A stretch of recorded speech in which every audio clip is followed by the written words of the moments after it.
नमस्कार मेरे प्यारे बच्चों। आज अपन पढ़ने जा रहे हैं रोम के बारे में। यानी अपना मेमोरी का टॉपिक चल रहा था, उस मेमोरी के टॉपिक का ये नेक्स्ट पार्ट। ठीक है, अगर किसी ने कंप्लीट नहीं किया है पिछले वाला पार्ट तो अच्छे से कंप्लीट कर लें, क्योंकि अपन बहुत ही अच्छे से ये सारे के सारे चैप्टर कंप्लीट करेंगे। अब तक अपन मेमोरी के चैप्टर में आ चुके हैं और ये इसका सेकंड पार्ट है। तो अपन शुरू करते हैं बिना टाइम को वेस्ट करते हुए। सबसे पहले अपन रोम की रैम मैंने पूरा पढ़ा दिया है। अगर किसी ने नहीं देखा है तो जाके देख लें, क्योंकि रैम जब आप देखोगे तभी आपको रोम के बारे में सही समझ में आएगा। ठीक है, तो अगर मैं रोम की बात करता हूं तो रोम का सबसे पहले आता है फुल फॉर्म, यानी read only memory. Read only memory क्या होगा इसका? Read only memory. अगर हमारी वीडियो में अगर किसी को स्लो लगता है तो वो फास्ट कर लिया करो स्पीड को। ठीक है, अगर स्पीड स्लो लगती है तो फास्ट कर लिया करो। ठीक है, रीड ओनली मेमोरी इसकी फुल फॉर्म होगी। रीड ओनली मेमोरी का मतलब क्या होता है? इसमें सिर्फ और सिर्फ डेटा को क्या किया जाएगा? पढ़ा जाएगा। क्या किया जाएगा? रीड किया जाएगा। तो मैं क्या कह सकता हूं, इसमें डेटा को इसमें डेटा को केवल पढ़ा जाता है। क्या जाता है? पढ़ा जाता है। इसमें डेटा को क्या किया जाता है? केवल और केवल पढ़ा जाता है। किस प्रकार की मेमोरी है सर ये है बिल्ट इन मेमोरी। कैसी है? Built in memory. Built in या फिर इनबिल्ट बोल सकते हो। ठीक है, इनबिल्ट या फिर बिल्ट इन क्या है? मेमोरी है, यानी पहले से ही मौजूद आती है। यानी इसके प्रोग्राम होते हैं वो पहले से क्या होते हैं? फिक्स होते हैं। क्या कह सकते हैं? प्रोग्राम पहले से क्या होते हैं? फिक्स रहते हैं। फिक्स रहते हैं। प्रोग्राम पहले से क्या रहते हैं? फिक्स रहते हैं। ठीक है, अब एक टर्म आती है बहुत ही ज्यादा इंपॉर्टेंट। अगर आप प्रोग्राम को रोम के अंदर पहले से ही फिक्स कर देते हो या लिख देते हो, उन्हें क्या कहते हैं? फर्मवेयर कहते हैं। क्या कहते हैं? फर्मवेयर कहते हैं। अब अगर कोई पूछे फर्मवेयर क्या होता है, तो फर्मवेयर का मतलब होता है रोम के अंदर या पहले से रोम में पहले से प्रोग्राम लिखे रहते हैं। क्या होते हैं? लिखे रहते हैं। लिखे रहते हैं, उन्हें फर्मवेयर कहते हैं। क्या कहते हैं? फर्मवेयर कहते हैं। फर्मवेयर कहते हैं। ठीक है, अब फर्मवेयर एक बहुत ही अच्छा वर्ड है, टेक्निकल वर्ड है। और दूसरा आपको रोम के बारे में जानकारी मिल गई है। अब इसमें और भी इंपॉर्टेंट चीजें अगर मैं आपको बताऊं, इस साइड बता देते हैं अपन कि एक इसमें इंपॉर्टेंट पॉइंट है कि रोम क्या है, तो नॉन वोलेटाइल है। अगर आपको पता होगा, मैंने जब रैम पढ़ाया था तब मैंने बताया था कि रैम एक वोलेटाइल है। वोलेटाइल का मतलब है अगर बिजली चली गई तो इसके अंदर जितना भी डेटा वो क्या हो जाएगा? नष्ट हो जाएगा। लेकिन अगर रोम की बात करते हैं तो रोम क्या है? एक नॉन वोलेटाइल है, यानी बिजली चले जाने पे डेटा क्या रहता है? सेफ रहता है।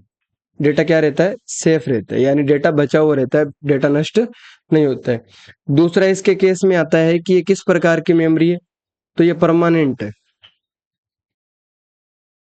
परमानेंट मेमोरी किस प्रकार की मेमोरी है? Permanent memory. किस प्रकार की? परमानेंट। परमानेंट यानी स्थायी मेमोरी। क्या है? स्थायी मेमोरी। किस प्रकार की मेमोरी है? स्थायी मेमोरी। ठीक है, अब इसके केस में अगर अपन देखें तो ये कितने प्रकार की होती है? 3 प्रकार की होती है। यानी रोम कितने प्रकार की होती है? 3 प्रकार की होती है। एक होती है पी रोम। एक क्या होती है? पी रोम होती है। एक क्या होती है? ईपी रोम होती है। और एक क्या होती है? ई स्क्वेयर पी रोम होती है। अब ये अलग अलग प्रकार की होती है। किसका क्या काम होता है ये मैं आपको अच्छे से और डिटेल से बताऊंगा, लेकिन आपको ये पता होना चाहिए कि रोम होती कितने प्रकार की है। तो रोम कितने प्रकार की होती है? 3 प्रकार की होती है। तो सबसे पहले बात करते हैं पी रोम की। सबसे पहले बात करते हैं पी रोम के बारे में, फैक्ट पढ़ते हैं पी रोम के। तो सबसे पहले अगर मैं बात करूं पी रोम के बारे में, तो पी का मतलब होता है प्रोग्राम या फिर प्रोग्रामेबल। क्या कह सकते हो? प्रोग्रामेबल। क्या है? Programmable read only memory. Read only memory. Programmable read only memory. ठीक है, इसमें क्या होता है, इसमें डेटा को सिर्फ और सिर्फ पढ़ा जाता है। ठीक है, केवल एक बार डेटा लिखा जा सकता है और डेटा को डिलीट नहीं किया जा सकता। इसमें क्या होता है, डेटा को डेटा को केवल एक बार लिखा जाता है। क्या हो जाता है, लिखा जाता है, लिखा जाता है। ठीक है, और डेटा को डिलीट नहीं किया जा सकता, डिलीट नहीं किया जा सकता, नहीं किया जा सकता। इसमें डेटा को डिलीट नहीं किया जा सकता। इसी वजह से इसी का एक और नाम भी रखा गया है, इसे WORM भी बोलते हैं। इसका मतलब क्या होता है, राइट वन रीड मेनी। यानी एक बार अगर आप कोई डेटा लिखोगे तो उसे बार बार आप क्या कर सकते हो, पढ़ सकते हो। तो डेटा को केवल एक बार लिखा जाता है और डिलीट नहीं किया जा सकता, और बार बार क्या किया जा सकता है, रीड किया जा सकता है।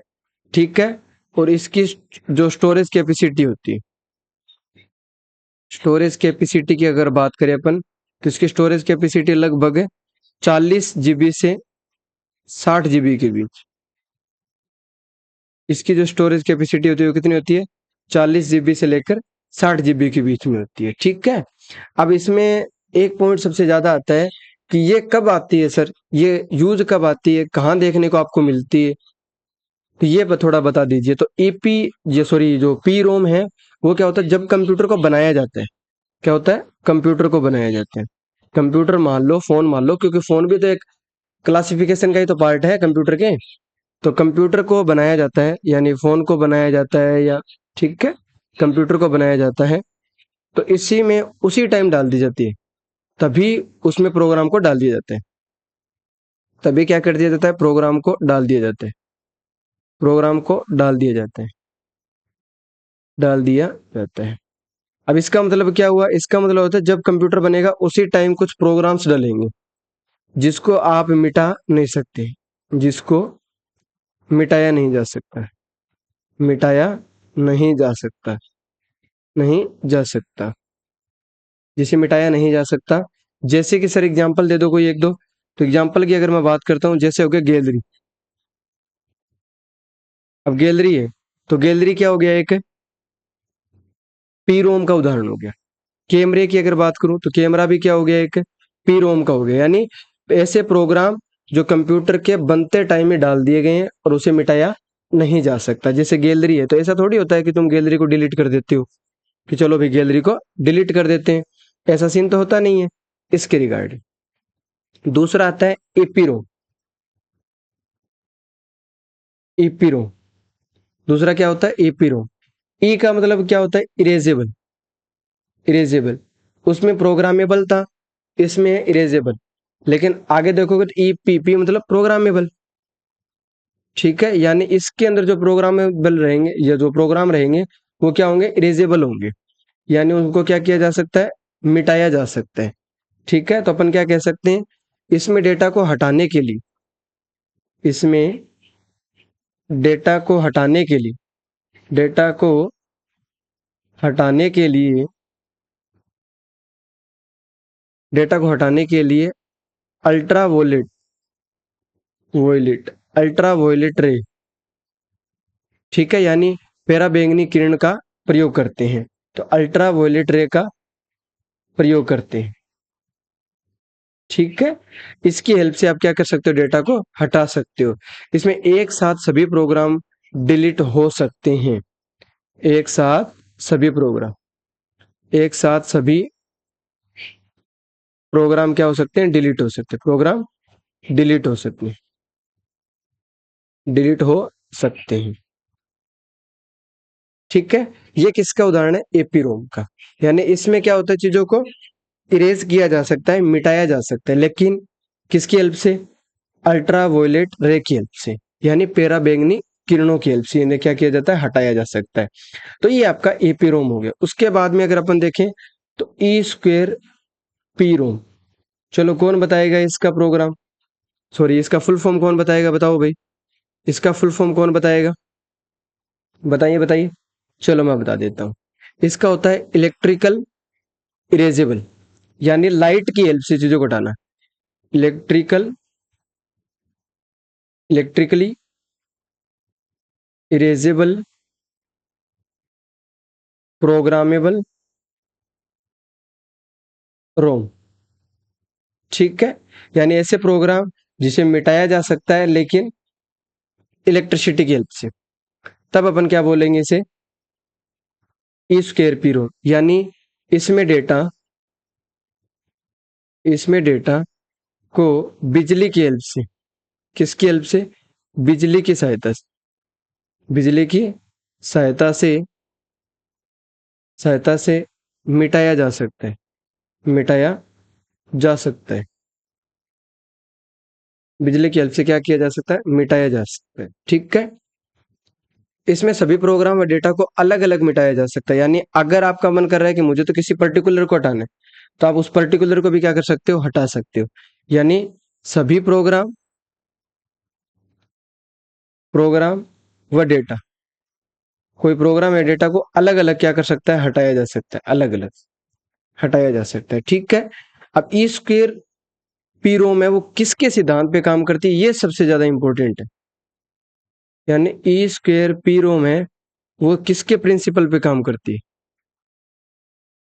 प्रिंसिपल, किसके प्रिंसिपल पे काम करती है, ये सबसे ज्यादा इंपॉर्टेंट है। ई स्क्वेयर पी रोम वो किसके प्रिंसिपल पे काम करती है, तो वो करती है फ्लास, किसके, फ्लास या फ्लैश कह सकते हैं। ठीक है, फ्लैश कह सकते हैं, सॉरी फ्लैश मेमोरी कह सकते हैं। किसके सिद्धांत पे, फ्लैश मेमोरी के सिद्धांत पे काम करती है। ठीक है, दूसरा, ई स्क्वेयर पी रोम पे फ्लैश मेमोरी भी ले लो, पेन ड्राइव भी ले लो, क्या ले लो, पेन ड्राइव। तो ये दोनों के दोनों किस पे काम करती है, ई स्क्वेयर पी रोम पे। यानी फ्लैश मेमोरी जो बहुत ही ज्यादा फास्ट जल्दी काम आती है, फास्ट जल्दी काम आती है, उसको बोलते हैं ई स्क्वेयर पी रोम। ठीक है, तो ये लगभग आपके रोम के जितने भी पार्ट है वो सारे के सारे क्या कर दिए अपने, कंप्लीट कर दिए। अब मैं आपको ई स्क्वेयर पी रोम के सिद्धांत पे जो फ्लैश मेमोरी काम करती है उसको बता देता हूँ। फ्लैश मेमोरी जो काम करती है उसके क्या क्या कॉन्सेप्ट है, कहाँ कहाँ वो काम आती है, वो बता देता हूँ। ठीक है, फ्लैश मेमोरी, अब फ्लैश मेमोरी तब काम आती है जब आपको तुरंत काम में आने वाली मेमोरी कह सकते हो आप इसे, क्या कह सकते हो, तुरंत। यानी अगर आपको कोई ऐसा काम जिसे जल्दी से जल्दी मेमोरी को एक्सचेंज करना है या फिर आपको डेटा को एक्सचेंज करना है, तब आप किसका यूज ले सकते हो, फ्लैश मेमोरी का। यानी तुरंत काम आने वाली, तुरंत काम में आने वाली, काम में आने वाली मेमोरी, तुरंत काम में आने वाली मेमोरी को फ्लैश मेमोरी कहते हैं। क्या कहते हैं, फ्लैश मेमोरी कहते हैं। ठीक है, इसके एग्जाम्पल क्या होंगे, अभी पीछे बताया था, पेन ड्राइव हो गया, पेन ड्राइव हो गया। दूसरा अगर एग्जाम्पल ले तो मेमोरी कार्ड हो गया, मेमोरी कार्ड हो गया। ये सारी किसके तकनीक पे काम करती है अभी, ई स्क्वायर पी रोम की तकनीक पे। किस पे काम कर सकती है, ये करती है ई स्क्वायर पी रोम के तकनीक पे ये काम करती है। ठीक है, कहाँ देखने को मिलती है सर ये, इसका यूज बता दीजिए। आपको डिजिटल जो कैमरा है उसमें देखने को मिलेगी, डिजिटल कैमरा में। ठीक है, दूसरा मोबाइल फोन के अंदर, मोबाइल फोन के अंदर देखने को। ठीक है, किस प्रकार की मेमोरी है सर ये नॉन वोलेटाइल मेमोरी है। कैसी मेमोरी है, non volatile memory, non volatile memory. अब एक बहुत ही खतरनाक क्वेश्चन आता है, क्या सर फ्लैश मेमोरी है वो रैम और रोम दोनों के अंदर काउंट की जाती है, तो ऐसा नहीं है। ये सिर्फ और सिर्फ किस में काउंट की जाती है, रोम के अंदर काउंट की जाती है। किस में की जाती है, रोम में काउंट की जाती है। रोम में क्यों की जाती है, क्योंकि रोम एक क्या है, रोम एक नॉन वोलेटाइल मेमोरी है। और दूसरा ई स्क्वायर पी रोम है वो किसका सिद्धांत है, रोम का ही सिद्धांत है। तो दोनों को, दोनों केस को देखते हुए ये किसके रिगार्डिंग आती है, रोम की रिगार्डिंग आती है। ठीक है, अब रैम की अगर अपन बात करते हैं, रैम में क्यों नहीं आती, क्योंकि रैम में पहला कॉन्सेप्ट तो यही हो गया कि वो वोलेटाइल है, यानी बिजली चले जाने पे डेटा तो डिलीट हो जाएगा, जो कि ये कॉन्सेप्ट तो रखती नहीं है वो। इसका मतलब क्या होगा, पूरा का पूरा अलग हो गया। ठीक है, उसके बाद में अगर अपन बात करते हैं तो रोम क्या, रोम चिप के बारे में एक दो डिसाइड कर लेते, बातें कर लेते, जैसे रोम चिप। रोम बेस अब दो चिप है, अगर आपने कभी भी देखी हो तो। एक आती है बायोस चिप, और एक आती है सिमोस चिप। ठीक है, पहले मैं आपको बायोस चिप के बारे में बताता हूँ कुछ बातें। बायोस के बारे में सबसे पहले तो है इसका फुल फॉर्म, यानी input output basic input output system. ठीक है, ये इसकी क्या है, फुल फॉर्म है। ठीक है, इसकी बात करें तो सी का मतलब क्या होता है, कॉम्प्लीमेंट्री। क्या हो गया, complementary. Complementary metal complementary metal oxide semiconductor. ठीक है, ये हो गया। दूसरा, इसमें एक टेस्ट होता है जिसका नाम होता है पोस्ट टेस्ट। क्या होता है, पोस्ट टेस्ट होता है। इसका फुल फॉर्म क्या हो गया, power on self test. Power on self test. ठीक है, इसके ये किसके रिगार्डिंग काम आती है, टाइम और डेट की रिगार्डिंग। टाइम एंड डेट को अपडेट करना। टाइम और डेट को अपडेट करना। ठीक है, तीसरी अगर अपन बात करते हैं तो आती है बूटिंग में। बूटिंग, ठीक है, बूटिंग करने के लिए यानी जब आपका कंप्यूटर स्टार्ट होता है या रीस्टार्ट होता है, तब आपकी कौन सी चिप काम करती है, बायोस चिप काम करती है। ठीक है, इसकी बात करूं तो मैं ये सिस्टम के बंद होने में सिस्टम के बंद होने पर भी डेट व टाइम चेंज होते रहते हैं। डेट व टाइम क्या होता है, चेंज होते रहते हैं। टाइम चेंज होता रहता है। ठीक है, ये इसके अलग अलग क्या है, आपको यूज है, यानी बायोस और सिमोस चिप कहाँ कहाँ यूज होती है, ये सारा का सारा आपको पता होना चाहिए। तो ये लगभग मैंने आपको सारा बता दिया एकदम डिटेल के अंदर, ये आपको इतना पता होना चाहिए। ठीक है, इसमें आपका रोम पूरा का पूरा क्या हो गया, कंप्लीट हो गया। पूरा का पूरा रोम मैंने आपको अच्छे से बता दिया है कि रोम क्या होता है। और पिछली वीडियो में मैंने ये बता दिया था कि रैम क्या होता है, वो सारा बता दिया। ठीक है, तो अपन ये वीडियो यहीं तक रखेंगे। ठीक है, मिलते हैं नेक्स्ट वीडियो में, तब तक के लिए जय हिंद जय भारत।